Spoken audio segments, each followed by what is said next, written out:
یہاں پہ رسول اللہ صلی اللہ علیہ وسلم بڑی کثرت سے سبحان اللہ و بحمدہ استغفر اللہ و اتوب الیہ پڑھنا شروع ہو گئے. سبحان اللہ و بحمدہ استغفر اللہ و اتوب الیہ، سبحان اللہ و بحمدہ، یعنی چلتے پھرتے ہر وقت زبان کے اوپر یہ جملے ہیں. امی عائشہ نے پوچھ لیا اے اللہ کے رسول یہ کیا ہے؟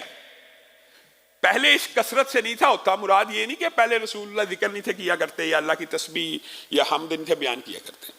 تو رسول اللہ صلی اللہ علیہ وسلم نے کہا اے عائشہ اللہ نے مجھ سے ایک وعدہ کیا تھا، اللہ نے، اور اللہ نے کہا تھا تمہاری امت میں جب ایک نشانی ظاہر ہو جائے تو تم نے کثرت سے تسبیح بھی پڑھنی ہے، حمد بھی بیان کرنی ہے، استغفر اللہ بھی کہنا ہے اور توبہ بھی کرنی ہے. اور وہ نشانی اللہ رب العزت نے غیر قرآن وحی کر کے جیسے بھی رسول اللہ تک پہنچائی وہ الگ بات ہے، لیکن اس وحی کا ایک حصہ قرآن پاک میں بھی نازل فرمایا. اذا جاء نصر اللہ والفتح ورأيت الناس يدخلون في دين الله افواجا فسبح بحمد ربك واستغفر انه كان توابا.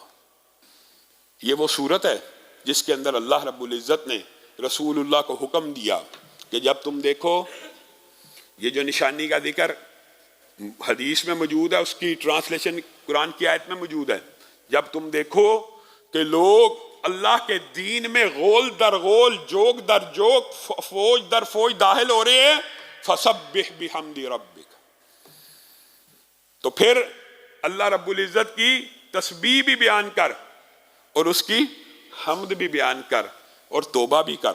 اللہ کے رسول کو توبہ کرنے کی ضرورت آئی تھی، لیکن اللہ کے رسول کو حکم دیا جا رہا ہے استغفر اللہ بھی کر.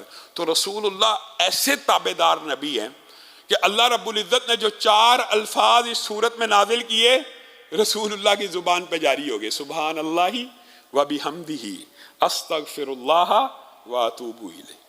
کیسی پیروی ہے، ایک لفظ بھی نہیں چھوڑا کہ کہیں اللہ کا جو حکم آ گیا اس کے اندر ذرہ برابر بھی. یہ اطاعت ہوتی ہے، یہ فرما برداری ہوتی ہے کہ رسول اللہ صلی اللہ علیہ وسلم نے پورا وظیفہ بنا لیا کہ جو اللہ نے صورت میں